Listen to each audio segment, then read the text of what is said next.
নোয়াপাড়া সরকারি ideal high স্কুলে নবীনবরণ ও বিদায়ী অনুষ্ঠানে উপস্থিত সম্মানিত প্রধান অতিথি,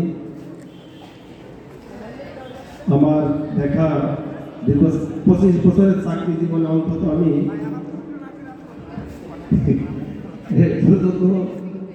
ইউনো মহোদয় স্যার, জনাব ফন্ডি আমিন স্যার, বিশেষ অতিথি হিসেবে মঞ্চে উপস্থিত আছেন অত্র বিদ্যালয়ের সাবেক প্রধান শিক্ষক জনাব এ.কে.এম. খায়রুল আলম স্যার,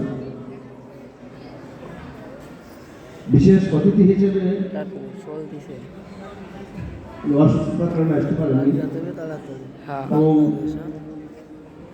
উপস্থিত আছেন সভাপতি হিসাবে অত্র বিদ্যালয়ের সদ্যযোগদান সুযোগ্য প্রধান শিক্ষক মহোদয়, আমার এবং সহকর্মীবৃন্দ, সামনে উপবিষ্ট নতুন, পুরাতন এবং বিদায়ী ছাত্রছাত্রীবৃন্দ, সবার প্রতি আমার সালাম ও ভালোবাসা। আসসালামু আলাইকুম। এসেছে নতুন শিশু, তাকে ছেড়ে দিতে হবে স্থান। এই স্কুলে আমাদের সিট আছে 10টা, কিন্তু এখন হয়ে গেছে 11টা। কাজে একজনকে তো বিদায় নিতেই হবে। সেই একজন হচ্ছে আজকের বিদায়ী ছাত্রছাত্রী।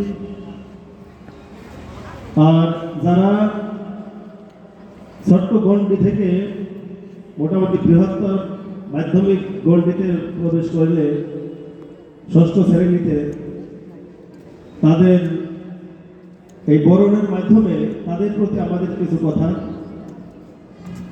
যে স্কুলে ইতিমধ্যে আমরা 21টা কমিটি গঠন করেছি বিভিন্ন পর্যায়ে। তোমরা এই স্কুলে নিজের ইচ্ছা মতো আসতে পারবে না, যেতে পারবে না, আসতে পারবে, ভিতরে ঢুকতে যেতে পারবে না। এগুলো তোমাদের প্রতি ইতিমধ্যে আমরা বিভিন্ন ইনস্ট্রাকশন, নির্দেশনা দিয়েছি। সেই মোতাবেক যারা 6ষ্ঠ শ্রেণীতে ভর্তি হলে তোমরা সেই নির্দেশনাগুলো ফলো করবে। আমরা প্রতিদিন অ্যান্থেমে বলেছি। এবং যারা 8ম শ্রেণী থেকে 10ম শ্রেণী পর্যন্ত আছো, আসলে তোমাদেরকে অনুসরণ করবে যারা 6ষ্ঠ শ্রেণীতে ভর্তি হইল। তোমাদের আচরণটা তাদের প্রতি কেমন হবে, তোমাদের আচরণ দেখে কেমন তারা শিখবে। যেহেতু তোমরা তাদের বড়, কাজে তোমাদের আচরণটা আমরা ঠিক সেইভাবে আশা করি যেন তোমরা তাদের সাথে ওই রকমই আচরণ করো। এবং বিদায়ী ছাত্রছাত্রীদের প্রতি আমি এভাবে বলি, বিদায়ী লগ্নে দিও না তো ব্যথা, প্রিয় জনতম পরে, সে ব্যথা তোর বিধবে বুকেতে শক্তির করে। জানি জানি প্রিয় সে ব্যথা জানি, তোরাই যেও না চলি, রঙে সঙ্গে ব্যথায় দুঃখ তাও নাই, পাশে থেকে শুধু বলি। শেষ লাইন। তবে এ বিদয় নয় তো চিরতরে, তব সময়ের সন্ধানে। আজ যারা এই বিদ্যালয় থেকে বিদায় নিতে যাচ্ছ, আসলে এই বিদায় তো চিরতরে বিদায় নয়। এটা হচ্ছে তোমাদের মাধ্যমিক স্তরের শিক্ষা শেষে একটা বৃহত্তর গণ্ডিতে যাওয়ার বিদায়।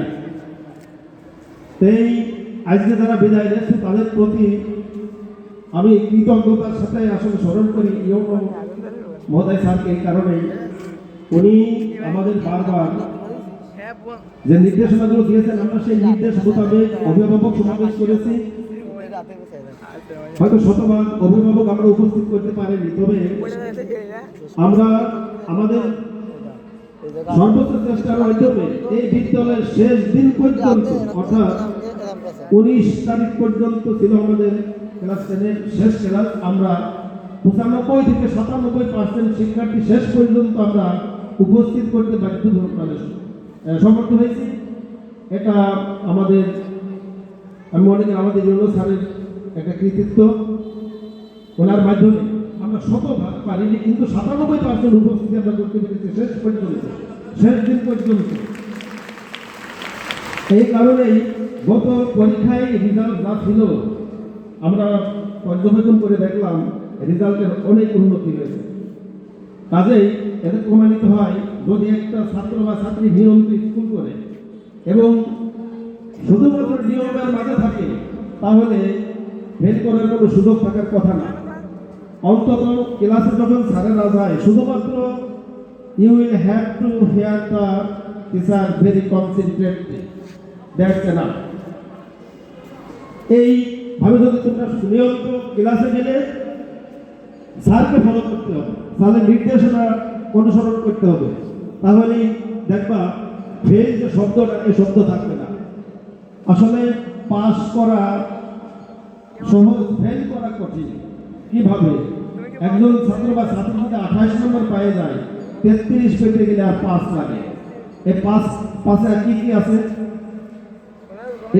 রাইটিং যে সাইডগুলো আছে ডিলাইট করে দিলে গেল পাস হয়ে যায়। এই কারণে বলা হয় যে পাস করা সহজ, ফেল করা কঠিন। আর লেখাপড়াকে 2 ভাগে ভাগ করা হয়েছে। 100 মার্ক শুধু কলম পরীক্ষায় 100 মার্ক না, এই 100 মার্কে 2 ভাগে ভাগ করা হবে। একটা হচ্ছে পড়ায় 50 মার্ক, আর হচ্ছে লেখায় 50 মার্ক। তুমি কিভাবে লিখছো, কোন নিয়ম ফলো করে লিখছো, এগুলো তোমাকে অনুসরণ করতে হবে। তারপরে আরেকটা বড় কথা হচ্ছে, এবার আমরা যেমন আমাদের বাড়ি থেকে আমরা পরীক্ষা দিয়েছি, আমাদের বাড়িতে, কিন্তু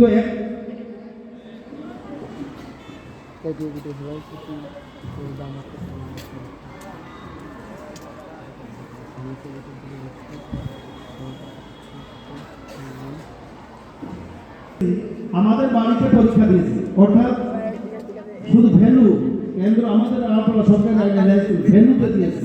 কাজেই তোমাদের বুকে অনেক সাহস ছিল যে আমরা আইডিয়াল ছাত্র, বাইরেতে স্যার আসবে, হয়তো আমাদের দেখে স্যারেরা কিছু বলবে না।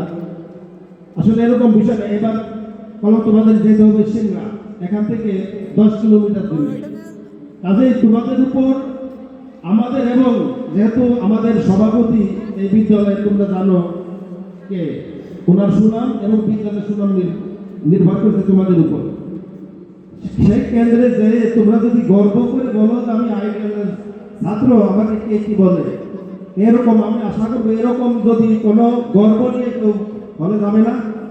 একবার ছাত্র সুলভ আচরণ, নির্ধারিত পোশাক, মাথার চুল যাদের বড় আছে সুন্দর করে কেটে ফেলবে, ঠিক যাতে তারা ওই এলাকার লোকজন, ছেলেমেলে বা গার্জেনরা জানবে আসলে আইডিয়ালের মতোই। ঠিক এভাবে আমরা আশা করবো তোমাদের কাছ থেকে, যেহেতু তোমরা বাইরে যাবা পরীক্ষা দিতে, 9:30টায় পরীক্ষার হলে ঢুকতে হবে, তাহলে তোমরা কিভাবে রওনা দেবে? পথে 10 কিলোমিটার অনাকাঙ্ক্ষিত ঘটনাও থাকতে পারে, আশা করবো থাকবে না, তবে থাকতে পারে। ঠিক সেইভাবে প্রস্তুতি নিয়ে তোমরা সময়টা নির্ধারণ করে সেভাবে যাবে। এবং আরেকটা বড় কথা, যারা সি পেয়েছো, যারা সি, আমি আশা করি এই যে পরীক্ষা হওয়ার কথা ছিল এতদিন হয়ে আসছে, ফেব্রুয়ারি মাসে তোমরা যথেষ্ট সময় পেয়েছো। এই সময়টা যদি একটা ছাত্র চিন্তা করে যে আমি গ্রুপ চেঞ্জ করে নতুন করে পড়বো, এই 3 মাস পড়লি, এখনো তোমাদের পরীক্ষা হবে 4 মাসের 21 তারিখে, তোমাদের যথেষ্ট সময় আছে। এই 3 মাস বা 3.5 মাস যদি তোমরা কাজে লাগাও সুন্দরভাবে, সঠিকভাবে, তাহলে একটা ছেলেও ফেল করবে না, এটা আমি বলতে পারি।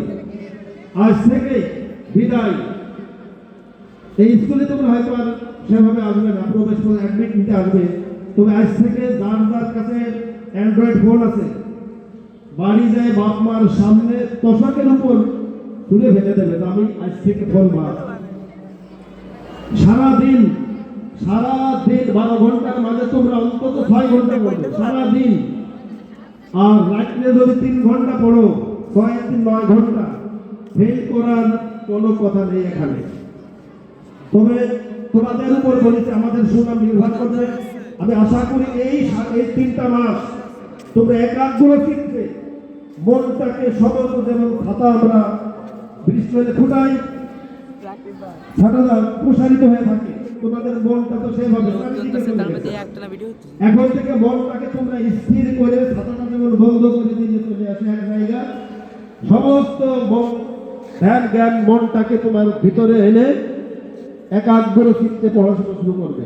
এটা তোমাদের প্রতি আমাদের উপদেশ, এবং এই স্কুলের সুনাম নির্ভর করার জন্য, যাতে কেউ না বলতে পারে যে বাড়ির কাছে কেন্দ্র ছিল, আইডিয়ালের পাশের হার বাড়িতে, আর এখন যেই কেন্দ্র বাইরে গেছে পাশের আর কুমা শুরু হয়েছে।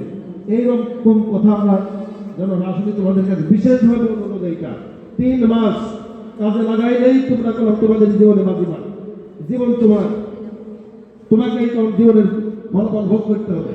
এখানে কেউ যদি হ্যাপিনেস পায়, তার একজন মা বাবা খুশি হয়, কিন্তু আমরা যারা টিচার এখানে আমরা বললাম সবার জন্য আমরা খুশি হই। তোমরা সবাই আমাদের সন্তান, আমাদের ছেলে মেয়ে, সবাইকে নিয়ে আমরা খুশি হব। আর যদি কারো একজন এ প্লাস বা যাই পাক তার মা তারা নিয়ে খুশি থাকে, এই কথাটা মাথায় রাখতে হবে তোমাদের। দেখা যায় বেশি কথা বাড়াবো না, যেহেতু বাইরে কেন্দ্র, তোমরা ঠিক সেভাবে ভদ্রতার সাথে মার্জিত আচরণ করবে সবার সাথে। তোমাদের আশা করি তোমাদের ভবিষ্যৎ জীবন অত্যন্ত সুন্দর হোক, সফল হোক। যে নেক কামনা বাসনা করেছো মনে, যার যে উদ্দেশ্য নিয়ে লেখাপড়া শুরু করেছো, তোমরা সেটা সুন্দরভাবে শেষ করবে, যার যার গন্তব্যে পৌঁছতে পারো।